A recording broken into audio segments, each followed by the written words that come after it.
বাংলাদেশ ছেড়ে চলে যাচ্ছি একেবারে, এটাই শেষ যাত্রা। আর কখনোই হয়তো আর আসা হবে না। 20 বছর বয়সে নিজের পরিবারের জন্য এবং নিজের ভবিষ্যৎ সুন্দর করার জন্য জার্মানিতে পাড়ি জমিয়েছিলাম। আজ থেকে ঠিক 15 বছর আগে ঢাকায় 2টি ফ্ল্যাট কিনেছিলাম আমার নিজের টাকায়। একটা আমার মায়ের নামে আর একটা আমার স্ত্রীর নামে। আমার মা আবার ফ্ল্যাট আমার ছোট ভাইয়ের নামে লিখে দিয়েছে। দেশে আসার পর আমার ছোট ভাইয়ের ফ্ল্যাটে আমার জায়গা নেই, তাকে আমার টাকা দিয়ে পড়াশোনা করিয়েছি, সে এখন ভালো জব করছে। আর আমার স্ত্রী আমার কেনা টাকা দিয়ে ফ্ল্যাটে আমাকে ঢুকতে দেয়নি, আমাকে দরজা থেকে কুকুরের মতো তাড়িয়ে দিয়েছে। সে আমাকে তালাক দিয়েছে বিনা কারণে।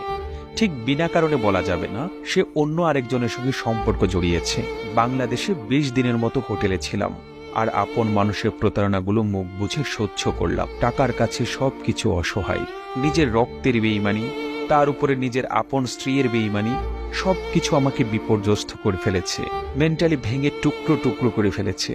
যে মানুষগুলোর জন্য জীবনে এতগুলো বছর নষ্ট করলাম, বিদেশে থেকে এত কিছু করলাম, সেই মানুষগুলো আমাকে টিস্যু পেপারের মতো ব্যবহার করে ছুঁড়ে ফেলে দিয়েছে। এমনটাই হওয়ার ছিল, এটাই হয়তো ভাগ্যের লেখা। আমি অনেক কষ্ট পেয়েছি, অনেক কিছু শিখেছি, তার মানে এই না আমি শেষ হয়ে গেছি, আমি নিঃস্ব হয়ে গিয়েছি। এরকম ফ্ল্যাট আরো 10টা কেনার সামর্থ্য সৃষ্টিকর্তা আমাকে দিয়েছে, কিন্তু কোনো লোভ দেয়নি, কোনো অহংকার দেয়নি। কারো প্রতি কোনো অভিযোগ নেই, কোথাও কোনো বিচার দেব না। বিচার এক জায়গায় দিয়ে রেখেছি, তিনি নিশ্চয়ই সবকিছুর ঊর্ধ্বে নিরপেক্ষ বিচারক।